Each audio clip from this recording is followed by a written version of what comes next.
platform we call Solve. Education Modified is a research-based solution to provide teachers with technology to address all the special needs in their class with research-based content and workflow tools. Refactor is an online platform to develop tech and human skills. It is designed to help individuals and organizations succeed in the workplace of the future. Solve is an initiative of MIT, and its mission is to solve world challenges. How do we do that? We launch specific challenges every year. We find incredible social entrepreneurs from all around the world, and we accelerate their work.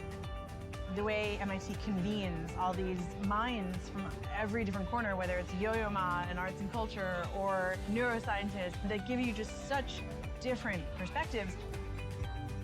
Whether it's with an NGO, private sector, or government and legislation, this idea of partnership, I think, is one of the singular advantages that Solve has. Solve is creating a marketplace for social impact innovators. It's really about the community, and it's really about you making this happen as much as us. The Solve community has really advanced our work in providing support at a variety of levels, particularly with technology, mentorship, and advice. Thanks to MIT Solve, we are able to develop a compelling product vision. Solve has helped us amplify our impact. Most of all, the whole point of Solve is service. When I looked at the Earth, to me, it's so clear we're all one crew. And I just thought if only people could find each other, we could solve everything. Everybody should have a place at the problem-solving table.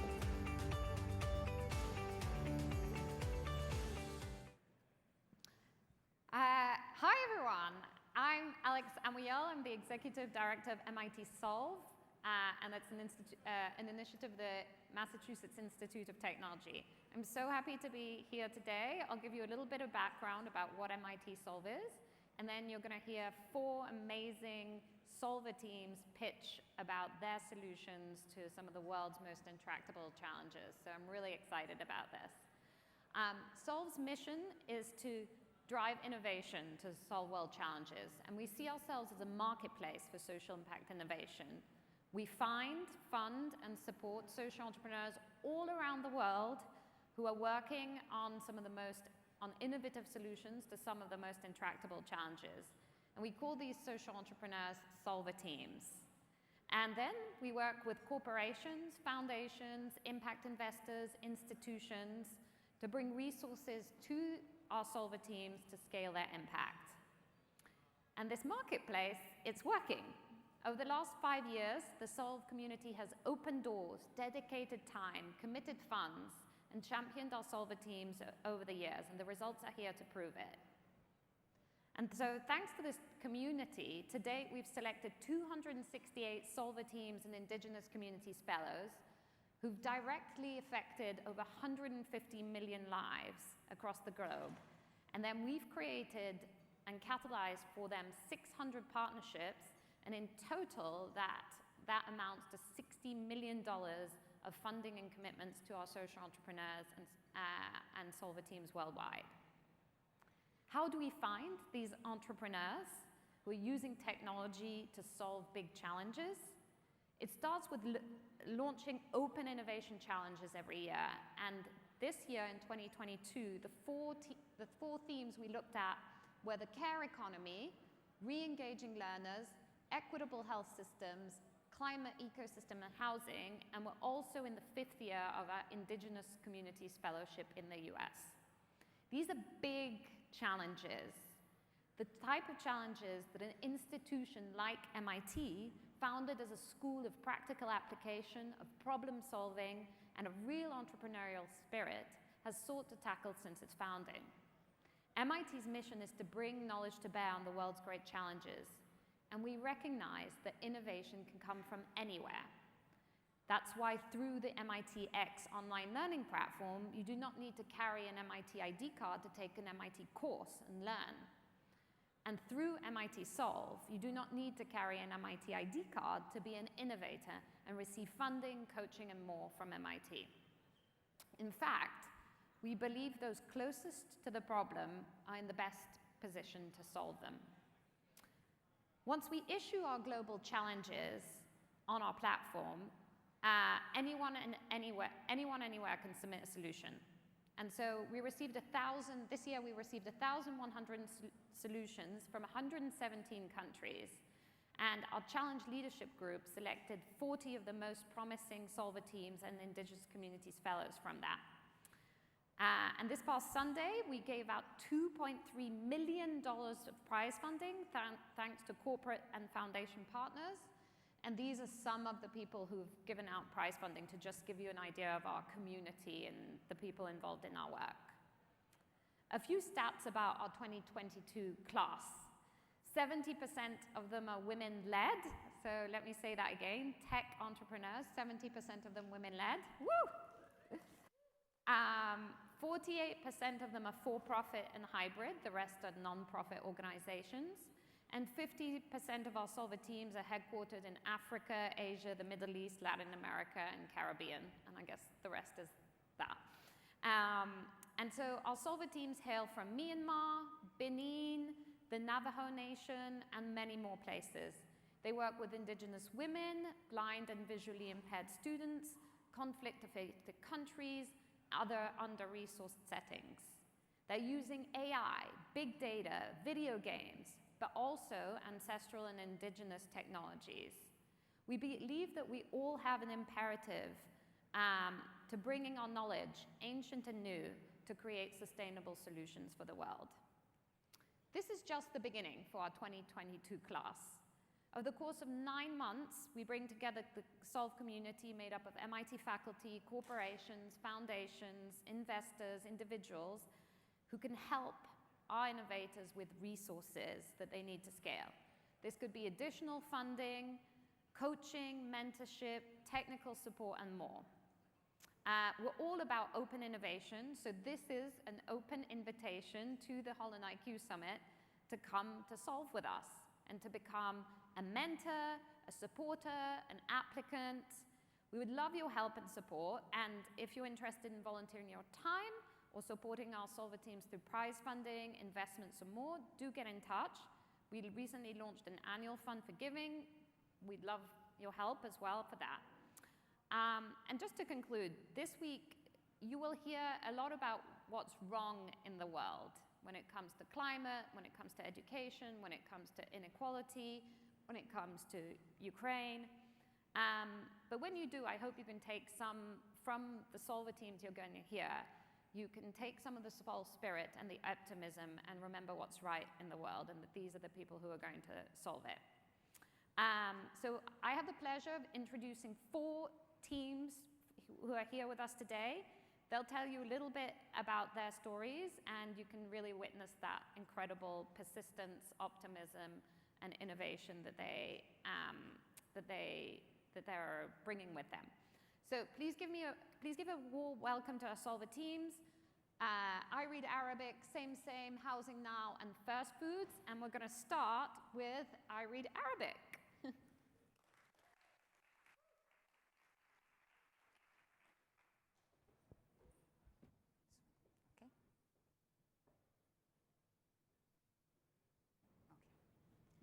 Hi, everyone. This is Seja. Seja is 12. She moved to Jordan from Syria when she was 8 years old. Her sister Amal was married off at 14, had a child at 15, and was divorced at 16. She cannot read or write, and she's trying to get back to school to secure a better future for herself and her daughter. She's not alone. In fact, 70% of children in the Middle East and North Africa cannot read or write an age-appropriate text by the time they are 10 years old, suffering from what is known as learning poverty. Not only that, but an Arab child reads 6 minutes a year of non-textbook material compared to 18,000 minutes of their Western counterparts. Reasons vary. For one, spoken Arabic and written Arabic, there's only 60% overlap between spoken and written Arabic. Public schools are overcrowded and underfunded. There are millions of displaced children due to regional conflict, and of course the pandemic. Reasons vary, but the result is the same: a nation with a huge learning loss, which has regional and global socioeconomic and political implications. Hi, my name is Rama Kayyali, and I am CEO and co-founder of Little Thinking Minds. We are a Jordan-based edtech company where we create online literacy platforms to improve learning outcomes for 50+ million children in the Middle East and North Africa. Our platforms are subscription-based, aimed at improving learning outcomes. Our flagship product is I Read Arabic. It's a literacy-based leveled platform that is gamified and reward-based, adaptive, curriculum-aligned, and has thousands of contextualized content from videos to books to articles to interactive worksheets, quizzes, and assessments. Our platforms are evidence-based. We've conducted 2 external impact evaluations, and we have seen 25% in literacy gains after 9 months of usage and 4% of gains in social emotional learning. We have 500,000 students using our platforms today in 800 schools, private, public, and schools that cater to refugee students in 10 countries. What's next? We want to first scale further into the MENA public sector and reach 3 million students in the next 4 years. We also want to upgrade our tech. We want to develop a personalized adaptive learning tool built on machine learning. We want to expand our product offering, going beyond Arabic literacy into numeracy and English learning as well. And we want to later expand into East Asia, into South Asia, where they teach Arabic in schools to over 50 million children.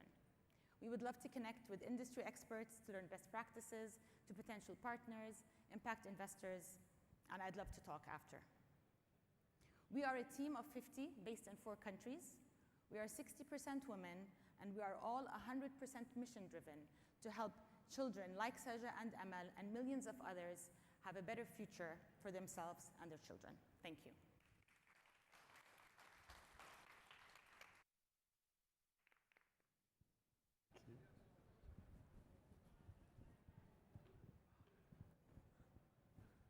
Hi, everyone.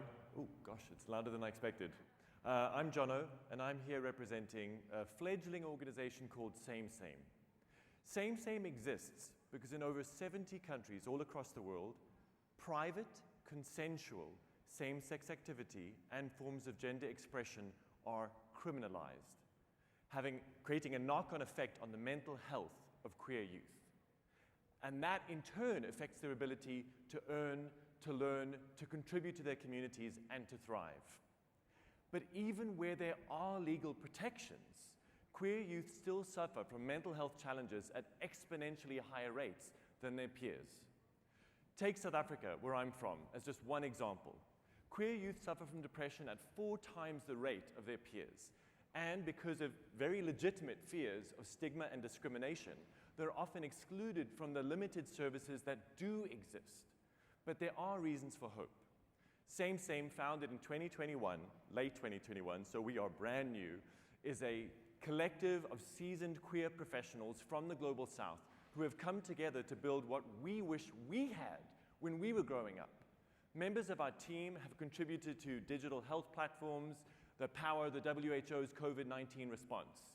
Other members of our team have produced content that's been screened at the Sundance Film Festival.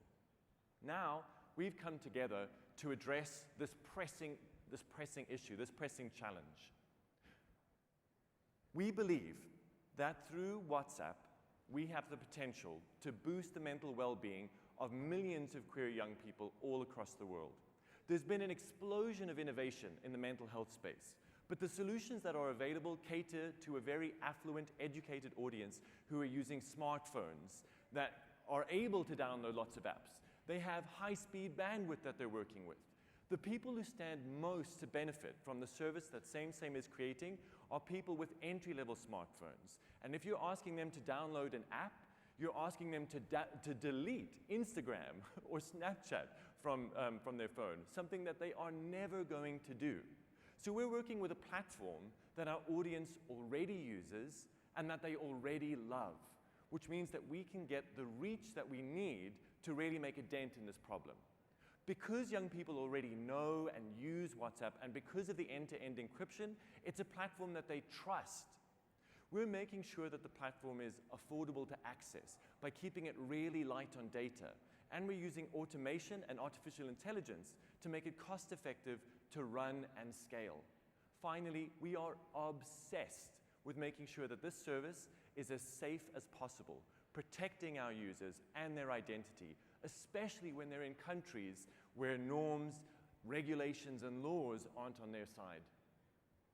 At the core of the WhatsApp experience we're creating is an 8-session cognitive behavioral therapy course called Affirm.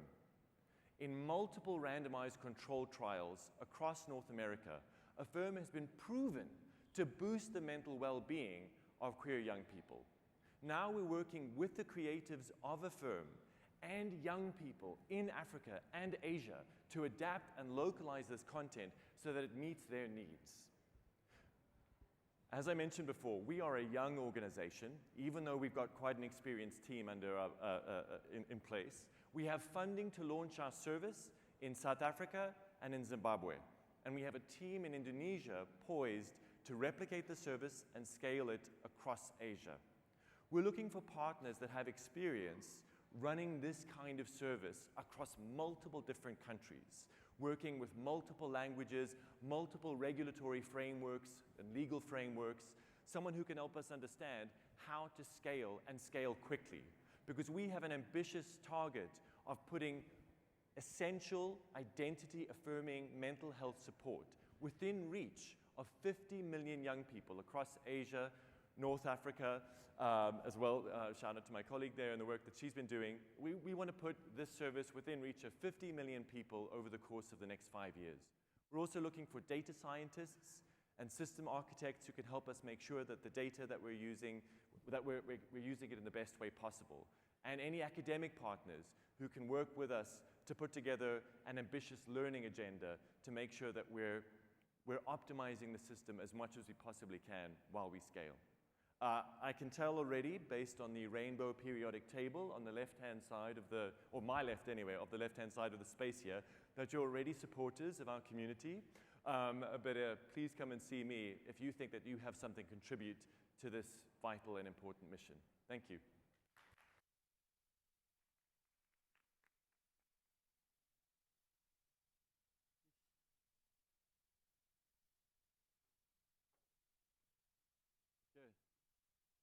Hello.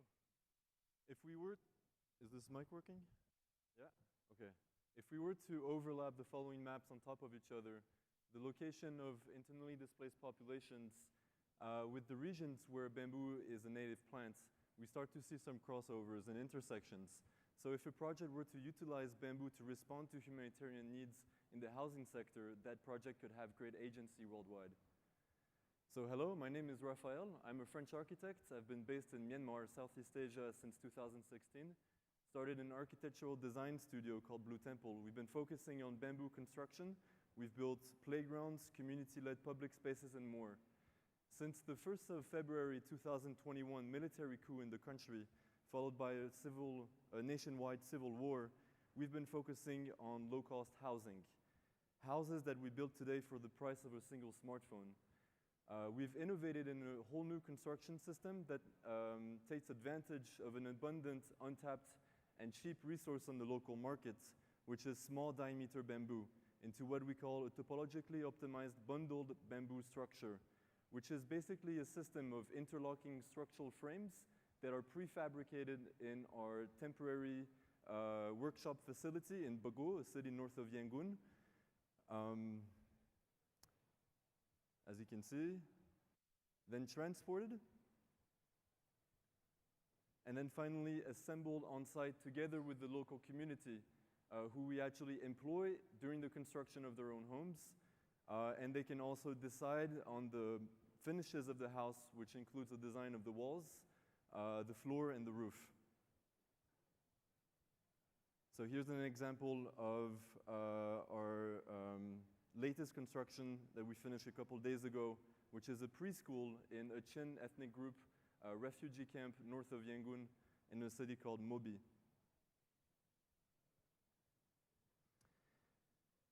Okay, so what's next? We're trying to build a more permanent, permanent workshop facility where we'll be able to increase the capacity of the construction of our houses to 2 houses a day, and we also want to continue teaching.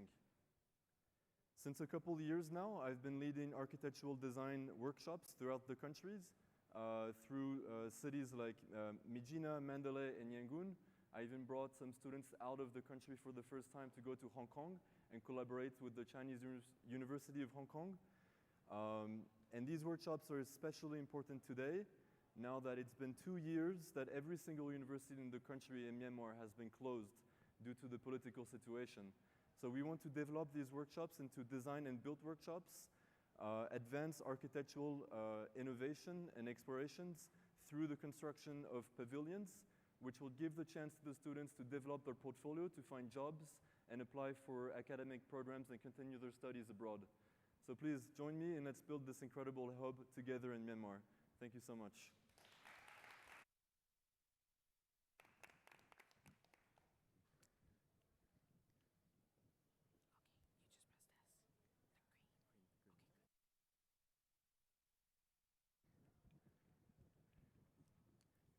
Hello everybody, my name is Brooke Rodriguez. I'm a Taino mom living in Tinakok territory. And everybody here is in Manhattan, so Lenape territory. So big up to the Lenape people. And I'm here to present our project, Ecological Knowledge and First Foods. I'm the founder of Grinding Stone Collective. And we work on indigenous food insecurity and food sovereignty. So right now, indigenous communities facing about 214% decrease in food security. That's really big. But in order to get to the solutions, I want to kind of just backtrack a little bit to how we got here. So this is actually a map taken by MIT's third president, Francis Walker, who created a book called The Indian Question. And so what he promoted was the reservation system, which forcibly removed indigenous people from our traditional territories. This included our foraging and hunting grounds. The result, 99% land loss. But this wasn't the only time. So this is just a brief recap of just some of the major events that we've seen here that removed indigenous people from the land, and hence our food systems and food sources.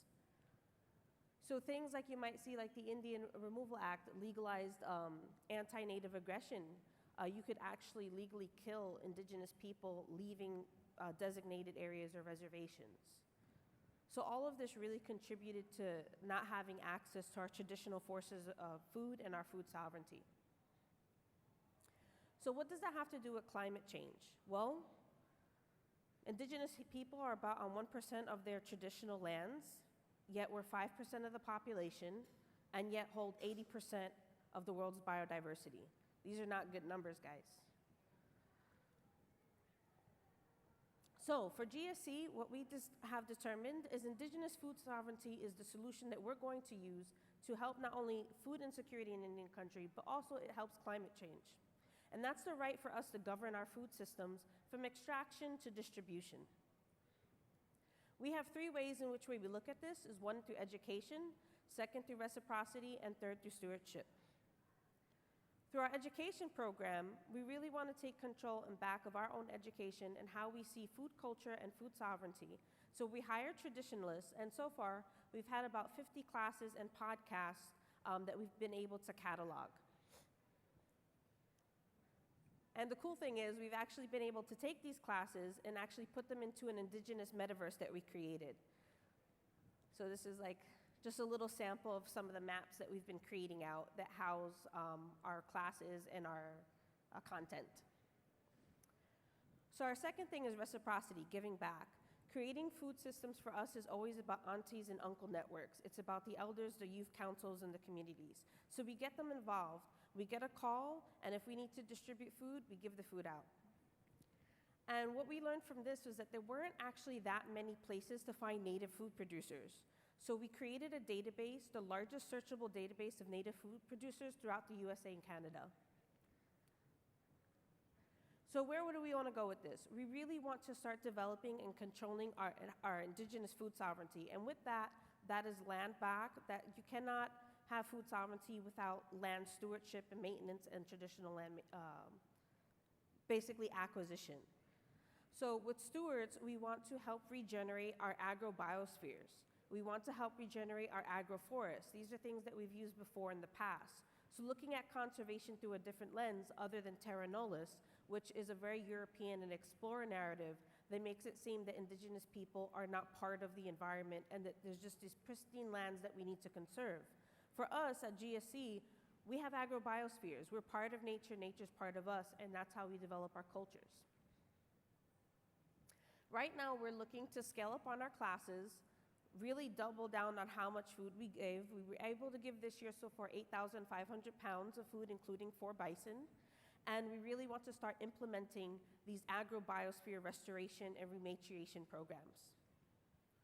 So how can you help? We really need help with video production, data sets, housing large amounts of data at one time, pantry management. As you see, we missed the E. We really need your help in that. Resourcing and testing, and also with genetics, especially around plants, to make sure that they're not GMOs or that they're not crossbreeding with Monsanto or stuff like that. And this is our team. We're an all-indigenous-led team, which is really not something very common. So just a quick tidbit, I don't know how much time I have, but indigenous communities only receive about 0.2% of philanthropic funds. Of that, most of it goes to non-native led organizations. That's not good, that's not representation. It just isn't. We could do better. And thank you for being part of this initiative today and hearing about the oldest technology that we have in the indigenous Americas.